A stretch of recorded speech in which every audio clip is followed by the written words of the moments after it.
మేము గత ప్రభుత్వంలో నేను 8 సంవత్సరాల కంటే వ్యవసాయం చేస్తున్నానండి. నాకు గత ప్రభుత్వంలోని నేను ఎక్కడైనా అప్పు తెచ్చుకున్నా ఏం చేసుకున్నా ఆ టయానికి రూపాయి కట్టేవాడినండి.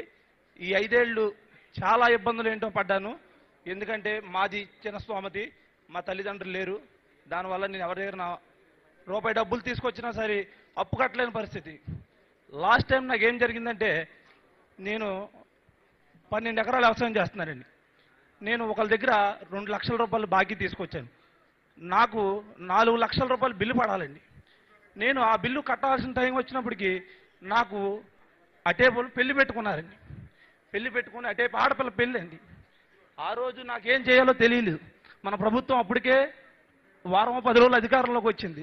వాళ్ళేమో ఒత్తిడి పెడుతున్నారు, ఆ డబ్బులు కట్టండి, మీరు నాకేం చేస్తారో తెలీదు, ఆ డబ్బులు కట్టండి అని.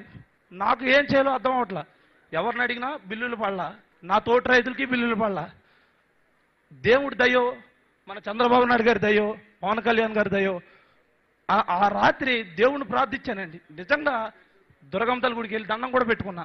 తల్లి నాకు ఏదో రకంగా అంటే ఆ రాత్రే 2,40,000 రూపాయలు నాకు బిల్లు పడిందండి. ఆ రోజు దేవుడి దగ్గరికి వెళ్ళానండి. తల్లి నువ్వు నాకు, మా ప్రభుత్వం, మా ఎమ్మెల్యే గారు దయ వల్ల నాకు ఇంత డబ్బులు పడ్డం, నేను ఈ ప్రభుత్వాన్ని నిజంగా నాకు దైవమే సమానం అండి. దైవంతో కొలుస్తున్నాను.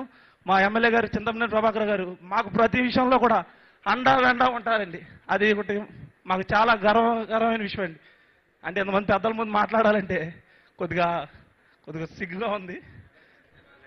ఎమ్మెల్యే గారు,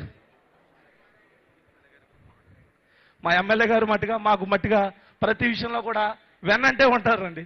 అది ఒకటి. రైతుల పట్ల కొద్దిగా మీరు కొత్త సంచులు ఇచ్చే విధంగా కొద్దిగా ఏర్పాటు చేయండి సార్. కానీ రైతుల వల్ల ఏంటంటే చిన్న ఇబ్బంది ఏంటంటే సార్, మిల్లర్స్ సరైన సంచులు ఇవ్వట్లేదండి. అదొక్కటి. రైతుల పట్ల మీరు ఒక్క విషయాన్ని కొద్దిగా మీరు చూడాలి సార్. అందరికీ థ్యాంక్ యూ అండి. కొద్ది తప్పుగా మాట్లాడితే క్షమించండి.